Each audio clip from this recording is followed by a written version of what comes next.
ನಮಸ್ಕಾರ. News first ಎಜುಕೇಷನ್ಗೆ ಸ್ವಾಗತ. ನಾನು ನವೀನ್ ಕುಮಾರ್. ಶಾಲಾ ಕಾಲೇಜ್ಗಳಲ್ಲಿ ಟೀಚರ್ಸ್ ಇಲ್ಲದೆ ಪಾಠ ಬಾಕಿ ಉಳಿತಾ ಇದೆ ಅಂತ ಚಿಂತಿಸ್ತಾ ಇರುವ ಸ್ಟೂಡೆಂಟ್ಸ್ಗೆ ಇಲ್ಲಿದೆ ಒಂದು ಬಿಗ್ ಅಪ್ಡೇಟ್. ಬಜೆಟ್ನಲ್ಲಿ ಘೋಷಿಸಿದಂತೆ ರಾಜ್ಯದ ಸರ್ಕಾರಿ ಶಾಲೆಗಳಲ್ಲಿ ಖಾಲಿ ಇರುವ 15,000 ಶಿಕ್ಷಕರ ಹುದ್ದೆಗಳನ್ನು ಅತಿ ಶೀಘ್ರದಲ್ಲಿ ಭರ್ತಿ ಮಾಡಲಾಗತ್ತೆ ಅಂತ ಶಿಕ್ಷಣ ಸಚಿವ ಮಧು ಬಂಗಾರಪ್ಪ ಅವರು ಭರವಸೆಯನ್ನು ಕೊಟ್ಟಿದ್ದಾರೆ. ಈ ನೇಮಕಾತಿ ಪ್ರಕ್ರಿಯೆ ಕಂಪ್ಲೀಟ್ ಆದರೆ ಸ್ಟೂಡೆಂಟ್ಸ್ಗೆ ಕ್ಲಾಸ್ ರೂಮ್ನಲ್ಲಿ ಇನ್ಮುಂದೆ ಪಠ್ಯಕ್ರಮದ ಕೊರತೆ ಇರೋದಿಲ್ಲ, ಹಾಗೆಯೇ ಎಜುಕೇಷನ್ ಕ್ವಾಲಿಟಿ ಕೂಡ ಇಂಪ್ರೂವ್ ಆಗುತ್ತೆ. ವಿಶೇಷವಾಗಿ ಇಂಗ್ಲಿಷ್ ಕಲಿಬೇಕು ಎಂಬ ಆಸೆ ಇರುವ ಸ್ಟೂಡೆಂಟ್ಸ್ಗೆ ಸಚಿವರು ಮತ್ತೊಂದು ಸಿಹಿ ಸುದ್ದಿಯನ್ನು ನೀಡಿದ್ದಾರೆ. ಹಲವು ಶಾಲೆಗಳಲ್ಲಿ ಇಂಗ್ಲಿಷ್ ಟೀಚರ್ಸ್ ಕೊರತೆ ಇರೋದು ಸರ್ಕಾರದ ಗಮನಕ್ಕೆ ಬಂದಿದೆ. ಹಾಗಾಗಿ ಈ ಬಾರಿಯ ರಿಕ್ರೂಟ್ಮೆಂಟ್ನಲ್ಲಿ ಇಂಗ್ಲಿಷ್ ಶಿಕ್ಷಕರ ನೇಮಕಕ್ಕೆ ಹೆಚ್ಚಿನ ಇಂಪಾರ್ಟೆನ್ಸ್ ನೀಡಲಾಗ್ತಾ ಇದೆ.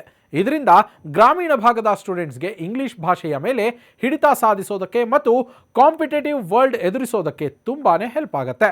ಬರೀ ಟೀಚರ್ಸ್ ಮಾತ್ರವಲ್ಲ, ಶಾಲಾ ಕಾಲೇಜುಗಳ ಅಡ್ಮಿನಿಸ್ಟ್ರೇಷನ್ ಚೆನ್ನಾಗಿರೋದಕ್ಕೆ ಪ್ರಿನ್ಸಿಪಲ್ ಹುದ್ದೆಗಳು ಕೂಡ ಮುಖ್ಯ.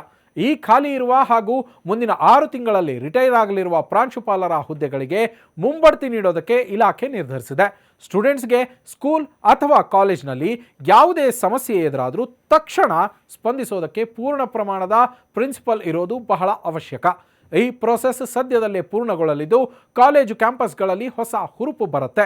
ಇನ್ನು ಹೈಯರ್ ಎಜುಕೇಷನ್ ಪಡಿತಾ ಇರುವ ಸ್ಟೂಡೆಂಟ್ಸ್ಗೆ ಸಂಬಂಧಿಸಿದಂತೆ ಉಪನ್ಯಾಸಕರ ವೃಂದದ ಕರಡು ಜ್ಯೇಷ್ಠತಾ ಪಟ್ಟಿಯನ್ನು ರಿಲೀಸ್ ಮಾಡಲಾಗಿದೆ.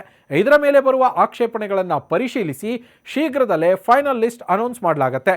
ಈ ಪ್ರೋಸೆಸ್ ಮುಗಿದ ನಂತರ ಲೆಕ್ಚರರ್ಸ್ಗಳಿಗೆ ಪ್ರಮೋಷನ್ ಸಿಗಲಿದ್ದು ಇದು ಓದ್ತಾ ಇರುವ ಸ್ಟೂಡೆಂಟ್ಸ್ಗೆ ಅನುಕೂಲ ಆಗುತ್ತೆ. ಟೀಚರ್ಸ್ ಮತ್ತು ಲೆಕ್ಚರರ್ಸ್ ಹುದ್ದೆಗಳು ಖಾಲಿ ಇರದಂತೆ ನೋಡಿಕೊಳ್ಳೋದು ಸರ್ಕಾರದ ಉದ್ದೇಶ.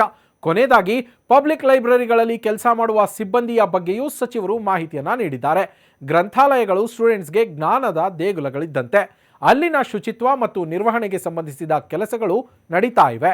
ಒಟ್ಟಾರೆಯಾಗಿ ಹೇಳೋದಾದರೆ ಸ್ಟೂಡೆಂಟ್ಸ್ನ ಶೈಕ್ಷಣಿಕ ಹಿತದೃಷ್ಟಿಯಿಂದ ಸರ್ಕಾರ ಹಲವು ಪಾಸಿಟಿವ್ ಸ್ಟೆಪ್ಸ್ ತೆಗೆದುಕೊಳ್ತಾ ಇದ್ದು ಇನ್ಮುಂದೆ ನಿಮ್ಮ ಶಾಲೆ ಕಾಲೇಜುಗಳಲ್ಲಿ ಟೀಚರ್ಸ್ ಕೊರತೆ ಇರೋದಿಲ್ಲ ಎಂಬ ಭರವಸೆ ಸಿಕ್ಕಿದೆ. ಸೊ ಸ್ಟೂಡೆಂಟ್ಸ್, ಆರಾಮಾಗಿ ನಿಮ್ಮ ಸ್ಟಡೀಸ್ ಕಡೆ ಗಮನ ಕೊಡಿ. ಮತ್ತಷ್ಟು ಇಂಟ್ರೆಸ್ಟಿಂಗ್ ಕಂಟೆಂಟ್ಗಾಗಿ ನ್ಯೂಸ್ ಫಸ್ಟ್ ಎಜುಕೇಷನ್ ಸಬ್ಸ್ಕ್ರೈಬ್ ಮಾಡಿ.